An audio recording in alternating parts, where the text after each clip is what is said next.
as like you keep your data in your mobile, that's an application.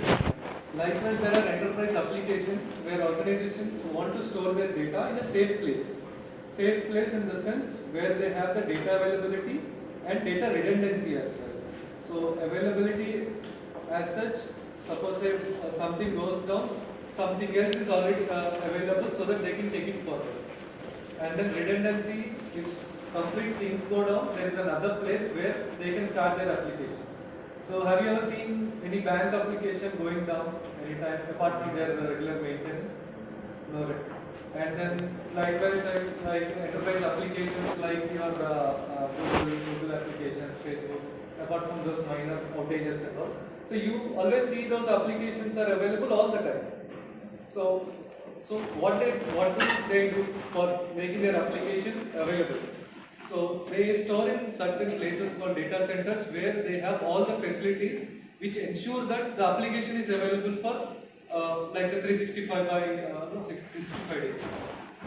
So we have two of such data centers. One is in Secunderabad here, and other is Gurgaon, which act as redundant sites for each other. So suppose say one customer comes to us and say they want to host their application, and they don't want to see their application go down.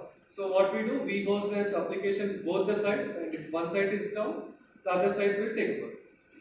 Then we have all the like say equipment or the necessary backend services required to make that application available all the year. So how do we build a data center? So data center is actually classified into 4 types based on their availability types. So not all the customers, not all the application requires 100% uptime. Right? So some maybe like say normal in-house applications where attendance kind of application where only 9 to 6 is required. Only morning hours and evening hours are required for attendance. So that application need not be available like say 24/7 if that is not a shift. So then organizations need not spend lot of money on making that application 24/7. So the data center based on their backend equipment and environment, so they are classified into 4 types, 1, 2, 3, 4 types. These are classified by some institutes called Uptime and TIA 942. So what they do is they come to the organization, they check the infrastructure, how they built, how the customer has built, and then how they are maintaining. They have certain design guidelines and implementation guidelines. They call facility guidelines. So tomorrow when you go to the data center here, you can see the certification for RailTel. So RailTel is classified under Tier 3. So wherein we can assure our customers that we can make this data center available for 99.982% of a complete year.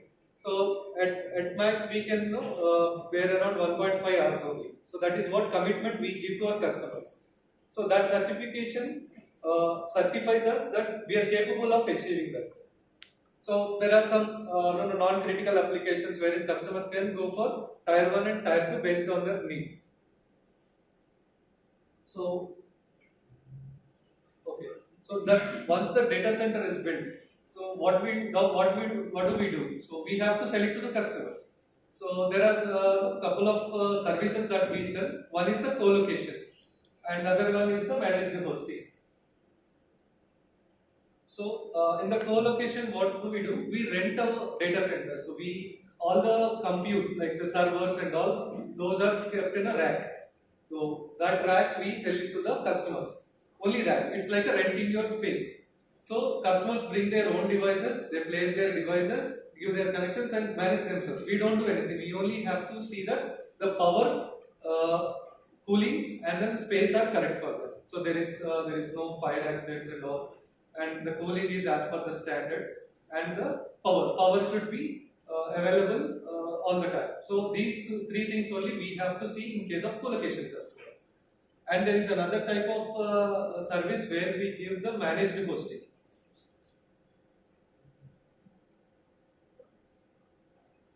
So managed hosting is like customer need not worry about anything. So we give the data center co-location part, data center services, management also. So customer have to bring their only applications and then host it, and need not worry about the infra part. So all those things come under managed hosting. Those also we provide as part of our service. So first one is IaaS, most of you know as infrastructure as service. So in this case, the co-location layer and one layer above that, that is the infrastructure layer, IT infra, that is your server, storage and other components. And customer has to bring their own softwares, operating systems, database, everything above that layer, and then he has to manage it. We only give the infrastructure, so that comes under infrastructure as a service. So next is PaaS. So that is platform as a service. So now we have seen co-location, infrastructure on top of that platform. Platform means your operating system, database, apart from your final application, your web hostings, your any applications. Apart from that, until the layer below that, we support. Like say we install the Microsoft Server operating system, we install the MS SQL database, we bring the licenses for them, we manage, we upgrade. So till that level we support. We have the manpower for that. So and we charge accordingly. And the other one is DR as a service. So that is disaster recovery as a service. So as I said, people look for the redundancy.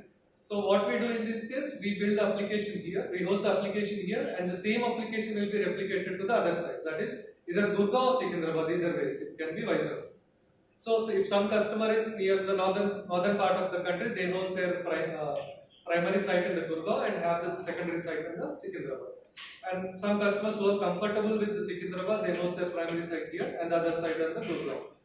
So both are like kind of active, which can act as both primary site and the secondary site at the same time. So now what we do is we have our own connectivity between both the data center. It's a dedicated network. So we have some softwares which will replicate the data from one side to other side automatically. These are automated applications. So in case if that application is down, so within agreed terms, in the times we can bring the application up in the other side. So that is a DR as a service. So these all services will be useful for you when you go to the end customers. You might be from the technical team, maybe you will be hosted at some field, or you might be from marketing. But when you contact or when you come in contact with your customer or railway user or some other project customer, if you know these terms, while talking you can suggest them more solutions. That way you can gain confidence, your reputation will increase. So when you speak some technical terms, they will also see the need. Even till then, if they don't have any such requirement, they'll think in that terms. Maybe tomorrow they may require DR as a service. Nowadays, government has made it mandatory that any public application should have a redundant set. So that nowadays our Railtel marketing teams are focusing more on DR as a service as well. So maybe customers are